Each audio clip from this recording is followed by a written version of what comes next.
बच्चों, I am अर्चना चौधरी। हम chapter life process complete करने के बाद उसके कुछ एमसीक्यू सोल्व कर रहे हैं। आज का फर्स्ट क्वेश्चन है, when air is blown from mouth into a test tube containing lime water, the lime water turn milky due to the presence of. एक टेस्ट ट्यूब है, उसके अंदर लाइम वाटर है।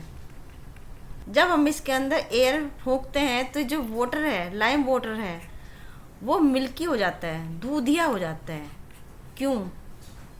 ऑक्सीजन के कारण, या कार्बन डाइऑक्साइड के कारण, नाइट्रोजन या वाटर वेपर के कारण? आंसर कार्बन डाइऑक्साइड की वजह से हो जाता है। ये है लाइम वाटर। लाइम वाटर को बोलते हैं CaOH ट्वाइस। जब उसमें CO2 पास होती है तो बन जाता है CaCO3 calcium carbonate plus H2। देखो Ca और CO2 ये है एक मॉलिक्यूल, और एक ऑक्सीजन यहाँ से आ जाता है तो बन जाता है CO3। अब यहाँ पे बचता है एक ऑक्सीजन और दो मॉलिक्यूल हाइड्रोजन के। क्योंकि देखो ये होल स्क्वायर होता है ना, इसका मतलब होता है दो तो ऑक्सीजन के मॉलिक्यूल है, दो ही हाइड्रोजन के मॉलिक्यूल है। मतलब दो ऑक्सीजन है और दो हाइड्रोजन है, ठीक है ना। एक ऑक्सीजन तो यहाँ चली गई, बचा यहाँ एक, और 2H ये है, तो दोनों रिएक्ट करने के बाद बन जाता है H2, तो बन जाता है CaCO3 प्लस H2।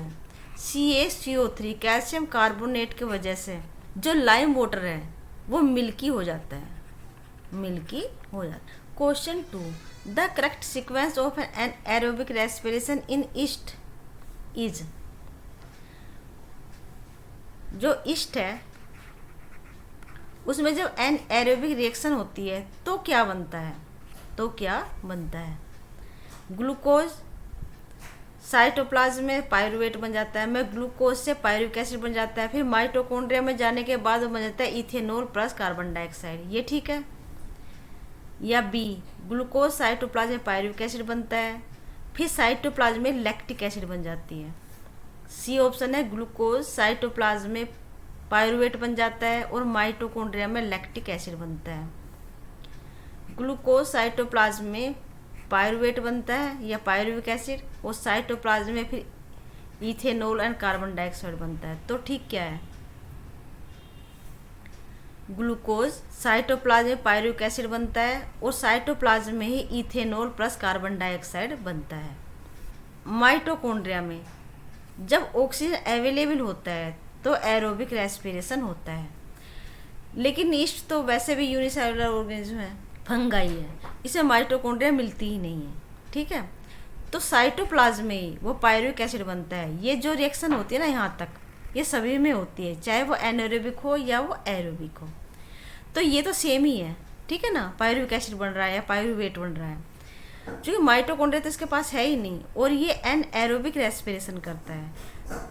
तो जो पायरुविक एसिड है और ऑक्सीजन के एब्सेंस में साइटोप्लाज्म में ही पायरुविक एसिड चेंज हो जाता है इथेनॉल प्लस कार्बन डाइऑक्साइड में, तो इसीलिए सही है ये।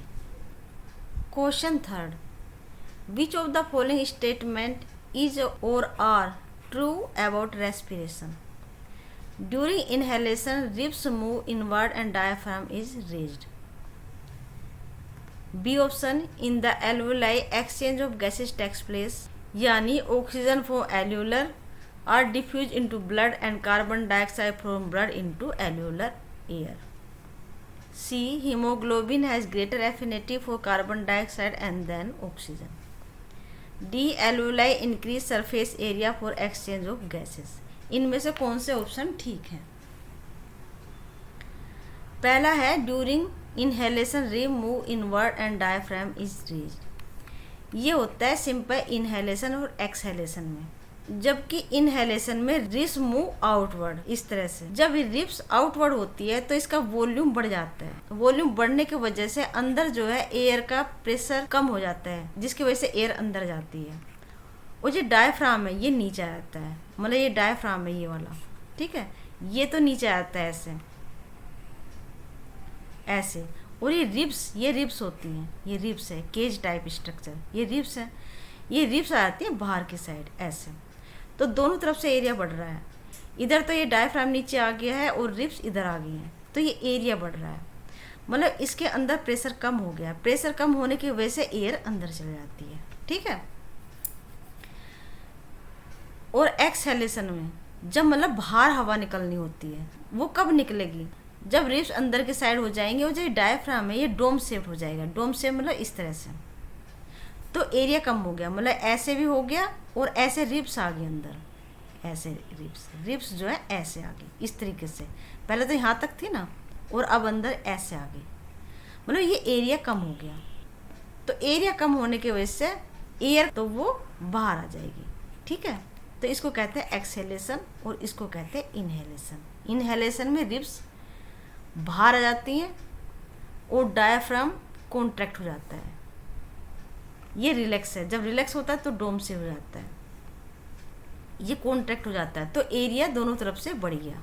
मतलब हवा के लिए ज़्यादा एरिया मिल रहा है तो ऑक्सीजन ज़्यादा जाएगी अंदर, क्योंकि ज़्यादा एयर अंदर जा रही है तो ऑक्सीजन भी ज़्यादा ही जाएगी ना। और एक्सहेलेशन में रिब्स अंदर चली जाती हैं और डायफ्राम बन जाता है डोम्स। दूसरा है in alveoli exchange of gases takes place. Oxygen from alveoli are diffuse into blood and carbon dioxide from blood into alveolar air. ये है एल्वेओलाई, ये लंग्स के फंक्शन यूनिट होती हैं। मतलब अगर ये लंग्स है, ये दो लंग्स होते हैं ना, जो कैपिलरीज है डिवाइड फर्दर डिवाइड, वो एल्वेओलाई में टर्मिनेट होती हैं। मतलब ये सिर्फ फंक्शन यूनिट है। अगर ये ना होती तो सिर्फ सरफेस एरिया इतना था, लेकिन ये बहुत सारी संख्या में है, तो मतलब ये इतने इतने इतने इतने सबको खोलते हैं तो बहुत ज़्यादा सरफेस एरिया इसका हो जाता है। तो ये बहुत ज़्यादा सरफेस एरिया प्रोवाइड करती हैं। जो बाहर से एयर आ रही है उसमें ऑक्सीजन परसेंटेज ज़्यादा है, लेकिन जो ब्लड कैपिलरीज हैं जो एल्वेओलर के साइड में अटैच होती हैं, और इनके अंदर जो ब्लड फ्लो हो रहा होता है पूरी बॉडी से आता है, और पूरी बॉडी में जो ब्लड आ रहा है उसमें CO2 की परसेंटेज ज़्यादा है। मतलब ब्लड कैपिलरीज में तो CO2 की परसेंटेज ज़्यादा है, जबकि एल्वेओलाई में ऑक्सीजन की परसेंटेज ज़्यादा है। इसीलिए डिफ्यूजन का जो लो है, हाई परसेंटेज से लो परसेंटेज की ओर फ्लो, मतलब ऑक्सीजन फ्लो होगा कैपिलरीज में और कैपिलरीज से कार्बन डाइऑक्साइड फ्लो होगी एल्वेओलाई में, ठीक है। तो ये राइट है।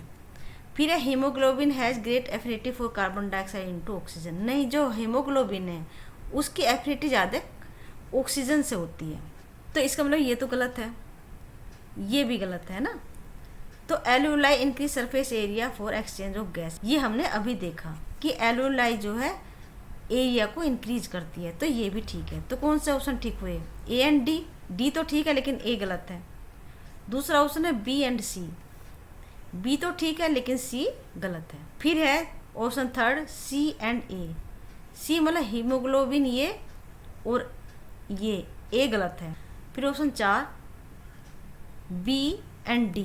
B भी ठीक है एंड D भी ठीक है, इसलिए हमारा ऑप्शन है 4 ठीक। Question 4, during respiration exchange of gases takes place in. Option A trachea and larynx, B alveoli of lungs, C alveoli and throat, D throat and larynx. कौन सा सही होना चाहिए? अभी देखा था पिछली स्लाइड में alveoli of lungs. Question 5, what prevents back flow of water inside the heart during contraction? Wall in the heart, thick muscular wall of ventricles, thin wall of atria या ऑल ऑफ द वो? Answer first is right, wall in the heart. जो heart में जो walls होते हैं ना, वो उसके बैक फ्लो को रोकते हैं। तो ठीक है बच्चों, ये थे 5 क्वेश्चन। आपके इसमें से कितने क्वेश्चन ठीक हुए देखना। मिलते हैं नेक्स्ट टॉपिक में कुछ और MCQ लेके। Till then bye bye, be happy and take care.